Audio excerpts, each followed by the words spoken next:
Hello guys, welcome back. In today's video, we are going to solve illustration number 14, and with the help of this illustration, we are going to revise lesson number 2 and lesson number 3 of your statistics textbook. Okay, so let us begin illustration number 14. अब देखो दोस्तों, illustration number 14 में हमें क्या दिया हुआ है?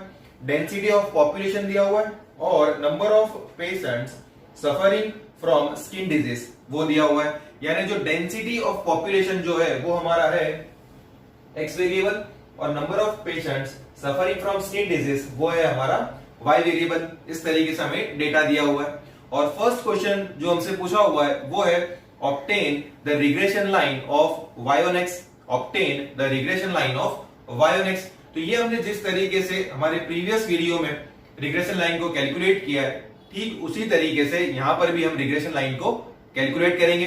तो चलिए फ्रेंड्स स्टार्ट करते हैं रिग्रेशन लाइन को कैलकुलेट करना। तो सबसे पहले हम क्या करते हैं, रिग्रेशन कोएफिशिएंट जो b होता है वो हम फाइंड आउट करते हैं। लेकिन b फाइंड करने के लिए पहले हमें सोचना होगा कि b पर हम कौन सी फॉर्मूला अप्लाई करें, x माइनस एक्स बार और y माइनस वाई बार वाली फॉर्मूला अप्लाई करें, xy वाली फॉर्मूला अप्लाई करें या uv वाली फॉर्मूला अप्लाई करें। तो हम क्या करते हैं, x बार और y बार की वैल्यू को कैलकुलेट करते हैं। अगर x बार और y बार का आंसर हमारा फ्रैक्शन में नहीं आता है तो हम x minus x bar into Y minus Y बार वाली फॉर्मूला को यूज करते हैं। उसका मतलब x बार y बार किस तरीके से आ रहा होगा, 10, 20, 30, 40 इस तरीके से x बार और y बार का आंसर आ रहा होगा। तब हम रिग्रेशन कोएफिशिएंट जो b है उसको कैलकुलेट करने के लिए x माइनस एक्स बार और y माइनस वाई बार वाला फॉर्मूला अप्लाई करते हैं। और सेकंड सिनेरियो है कि जब x बार और y बार का आंसर फ्रैक्शन में आ रहा है, मतलब कि पॉइंट में आंसर आ रहा है x बार और y बार का।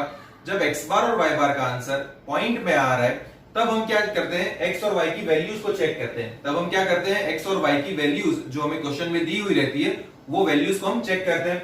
अगर वो वैल्यूज छोटी हो, अगर वो वैल्यूज छोटी हो, स्मॉल हो, तब हम क्या करते हैं, रिग्रेशन कोएफिशिएंट को कैलकुलेट करने के लिए xy वाला फॉर्मूला अप्लाई करते हैं। रिग्रेशन कोएफिशिएंट को कैलकुलेट करने के लिए हम xy वाला फॉर्मूला अप्लाई करते हैं। थर्ड सिनेरियो कौन सा था जो हमने देखा हुआ है कि जब x बार और y बार का आंसर हमारा फ्रैक्शन में आ रहा हो, x बार और y बार का आंसर हमारा फ्रैक्शन में आ रहा है और x और y की वैल्यूज अगर न्यूमेरिकली लार्ज हो, जो बड़ी वैल्यूज हो, जो हमें दिख रहा है यहाँ पर x और y की वैल्यूज बड़ी वैल्यूज है, तो रिग्रेशन कोएफिशिएंट b में कौन सा फॉर्मूला अप्लाई करेंगे, अपने uv वाला फॉर्मूला अप्लाई करेंगे। तो ठीक उसी तरीके से अभी आप ये क्वेश्चन देख सकते हैं कि यहाँ पर x और y की वैल्यूज लार्ज है, x बार y बार का आंसर भी फ्रैक्शन में आ रहा है, तो हम रिग्रेशन कोएफिशिएंट जो हमारा b है वो कैलकुलेट करने के लिए हम uv वाला फॉर्मूला अप्लाई करेंगे। तो देखो सबसे पहले हमने क्या किया है, x और y की वैल्यूज को लिख दिया है, उसके बाद में सिग्मा x कैलकुलेट किया है, फिर सिग्मा y को कैलकुलेट किया है, फिर उसके बाद में x बार और y बार को कैलकुलेट कर लिया। अब यहाँ पर आंसर फ्रैक्शन में आ रहे हैं और वैल्यूज को हमने चेक किया कि अच्छा वैल्यूज x और y की न्यूमेरिकली लार्ज है। अगर न्यूमेरिकली लार्ज हो तो हम uv वाला फॉर्मूला अप्लाई करेंगे। तो रिग्रेशन कोएफिशिएंट का फॉर्मूला क्या होगा, n sigma uv minus sigma u into sigma v upon n sigma u square minus sigma u the whole square. ठीक है, अब हम u सबसे पहले लिखेंगे u equals to x minus a। ए हम क्या करते हैं, यहां से हम किसी भी वैल्यू को ए अज्यूम कर सकते हैं, लेकिन अगर हम यहां से दी गई वैल्यू में से सबसे छोटी वैल्यू को लेंगे तो हमारा आंसर जो है वो माइनस में यहां पर कोई भी वैल्यू का नहीं जाएगा। और वैल्यू में अगर आंसर माइनस में नहीं जाएगा तो वो थोड़ा सा हमारे लिए कन्वीनियंट हो जाएगा और उसके अंदर एरर या गलती होने के चांसेस कम हो जाते हैं। इसलिए हम क्या करेंगे फ्रेंड्स, यहां पर से जो सबसे छोटी वैल्यू होगी उसी को हम क्या मान लेंगे, ए यानी कि अज्यूम्ड भी मान लेंगे। अब आप देख सकते हैं कि ये सारी वैल्यूज जो है x की वो सब 500 से डिविजिबल है, वो सब 500 से डिविजिबल है, इसलिए मैंने यहाँ पर क्या कर दिया, डिवाइड बाय cx, ताकि और ज्यादा कैलकुलेशन आसान हो जाए। तो cx की जगह पर मैंने 500 लिख दिया है। ठीक है, cx इक्वल्स टू 500। अब देखो x minus a upon cx, x कितना है अपना 12,000 माइनस 12,000 0 अपॉन 500 इक्वल्स टू 0। अब उसके बाद में आते हैं v पर। देखो अब देखते हैं friends, v equals to y minus a हम क्या करते हैं, यहां दी गई जो भी वैल्यू होगी उसमें सबसे छोटी जो वैल्यू होगी उसको हम a कंसीडर कर लेते हैं। तो सबसे छोटी वैल्यू कौन सी है, 30, तो हमने लिख दिया a इक्वल्स टू 30। अब आप देख सकते हैं कि y की सारी वैल्यूज जो है वो 10 से डिविजिबल है, y की सारी वैल्यूज जो है वो 10 से डिविजिबल है। तो cy इक्वल्स टू हमने क्या कंसीडर कर लिया 10, ताकि और भी ज्यादा वैल्यू को हम छोटा कर दें और कैलकुलेशंस और भी ज्यादा आसान हो जाएगी उससे।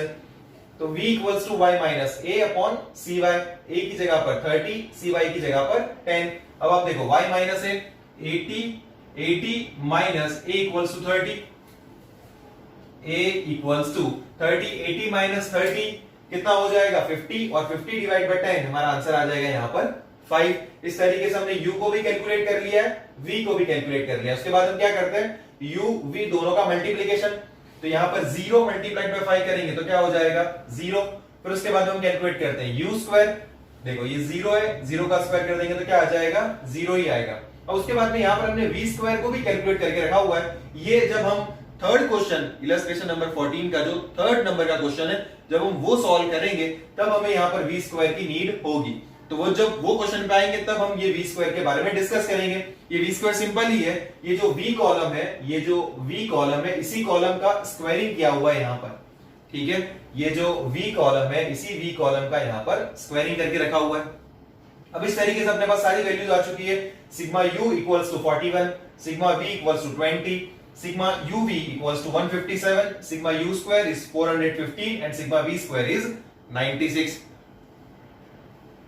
अब देखो, अब यहां पर हमने ये b by x की फॉर्मूला अप्लाई कर दी है। अब यहां पर n की जगह पर हम क्या रख देंगे यहाँ पर 6। सिग्मा uv कितना है हमारे पास 157, sigma u into sigma v, sigma u है 41 और सिग्मा v है 20, ठीक है। डिनोमिनेटर में n sigma u square, n हमारे पास 6 है और सिग्मा u स्क्वायर कितना है 415 और सिग्मा u है 41 और 41 का जब हम स्क्वायरिंग कर देंगे तो वो 1681 करके आंसर आ जाएगा। अब यहाँ पर फॉर्मूला में हमें cy अपॉन cx को भी ऐड करना है। cy अपॉन cx को क्यों ऐड करना है, क्योंकि यहाँ पर हमने cy और cx डिनोमिनेटर में लिया हुआ है। जब हम cy और cx को कंसीडर करते हैं यहाँ पर कैलकुलेशन में, तब हमारा फॉर्मूला थोड़ा सा एक्सटेंड हो जाता है, हमारा फॉर्मूला थोड़ा सा एक्सटेंड हो जाता है multiplied by cy upon cx। तो यहाँ पर हमारे लिए cy क्या है 10 और cx कितना है 500। उसके बाद में सिंपल जब कैलकुलेशन करेंगे तो हमें जो रिग्रेशन कोएफिशिएंट मिलेगा वो क्या होगा 0.003, 0.003। तो फ्रेंड्स सबसे पहले हमने क्या किया x और y की वैल्यूज लिख दी, उसके बाद में x बार y बार कैलकुलेट किया। x बार y बार कैलकुलेट करने के बाद में हमने सोचा कि b की कौन सी फार्मूला अप्लाई करेंगे, तो हमने देख लिया कि uv वाली फार्मूला अप्लाई करनी है। तो uv वाली फार्मूला के लिए जो जो इंफॉर्मेशन रिक्वायर्ड है वो सारी इंफॉर्मेशन को यहाँ पर हमने कैलकुलेट किया और इंफॉर्मेशन कलेक्ट करने के बाद में हमने यहाँ पर फॉर्मूला में इनपुट किया और फॉर्मूला में इनपुट करने के बाद में b का आंसर हमारे पास जो आएगा वो होगा 0.003। कितना आ जाएगा bvu इक्वल्स टू 0.003, ठीक है।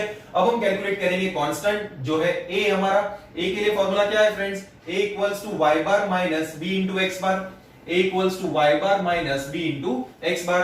y बार हमारा कितना आया हुआ है 63.33, तो यहां पर हमने लिख दिया 63.33।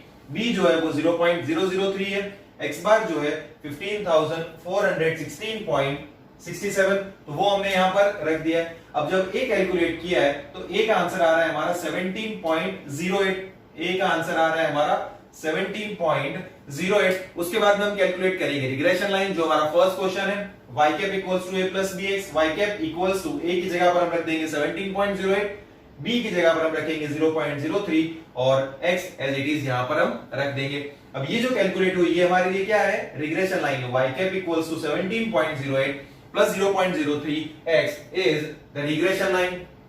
तो ये फर्स्ट क्वेश्चन का आंसर हमारा कंप्लीट होता है। सेकंड क्वेश्चन हमसे क्या पूछा हुआ है कि जब डेंसिटी ऑफ पॉपुलेशन 15,000 होगी, जब डेंसिटी ऑफ पॉपुलेशन 15,000 होगी तब number of patient suffering from skin disease कितने होंगे, ठीक है। वो हम कैसे चेक करेंगे, तो रिग्रेशन लाइन में x की जगह पर हम 15,000 रख देंगे और y को कैलकुलेट कर लेंगे जो है नंबर ऑफ पेशेंट्स। तो 17.08 प्लस 0.003 मल्टीप्लाइड बाय 15,000, तो जो हमारा लास्ट आंसर आएगा वो होगा 62। तो 62 नंबर ऑफ पेशेंट्स होंगे जब डेंसिटी ऑफ पॉपुलेशन 15,000 होगी। आपको ये स्टेटमेंट यहां पर लिखना है।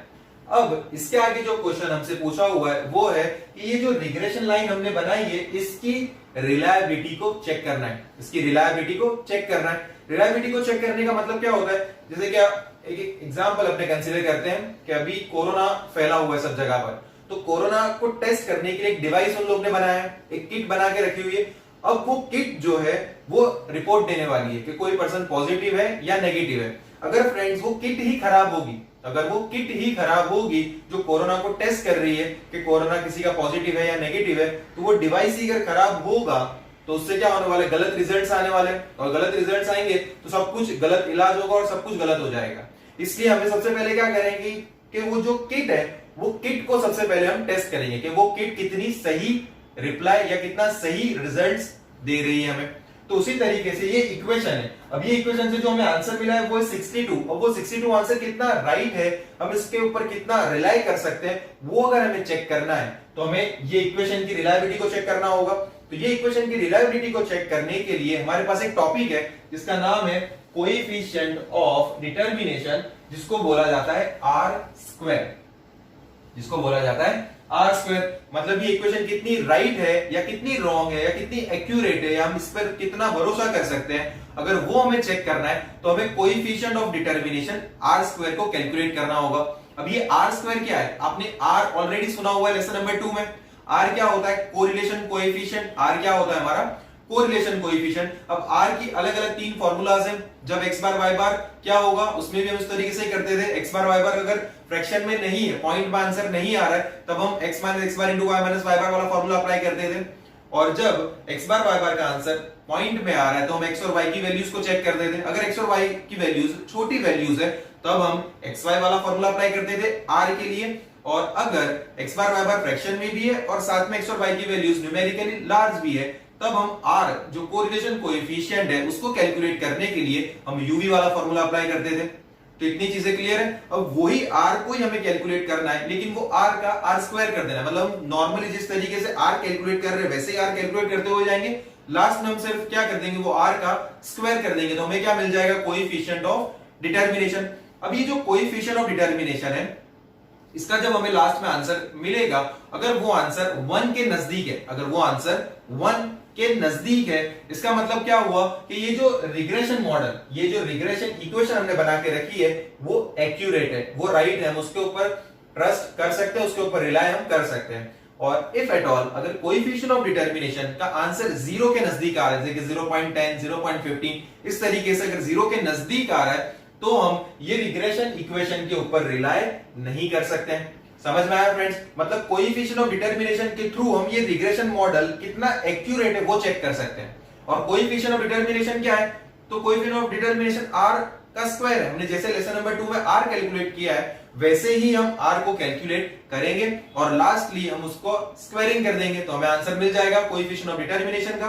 और अगर उसका आंसर 1 के नजदीक है, 1 के नजदीक है, इसका मतलब कि वो रिग्रेशन मॉडल एक्यूरेट है। और अगर 1 के नजदीक नहीं है तो वो रिग्रेशन मॉडल एक्यूरेट नहीं है।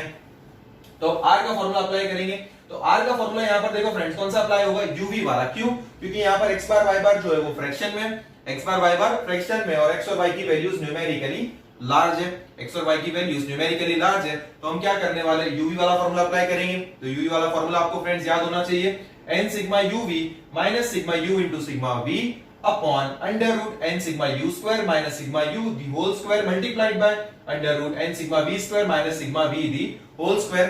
अब देखो फ्रेंड्स यहां पर हमारे पास n भी अवेलेबल है, सिग्मा uv भी अवेलेबल है, सिग्मा u सिग्मा v भी अवेलेबल है, n sigma u square available है, sigma u the whole square भी अवेलेबल है। लेकिन ये v स्क्वायर हमारे पास अवेलेबल नहीं होगा, क्योंकि रिग्रेशन लाइन में हम ये जो सेकंड वेरिएबल होता है, जो डिपेंडेंट वेरिएबल होता है, उसको हम कैलकुलेट नहीं करते हैं। लेकिन यहां पर हमें नीड है तो अब हम v स्क्वायर को कैलकुलेट करेंगे।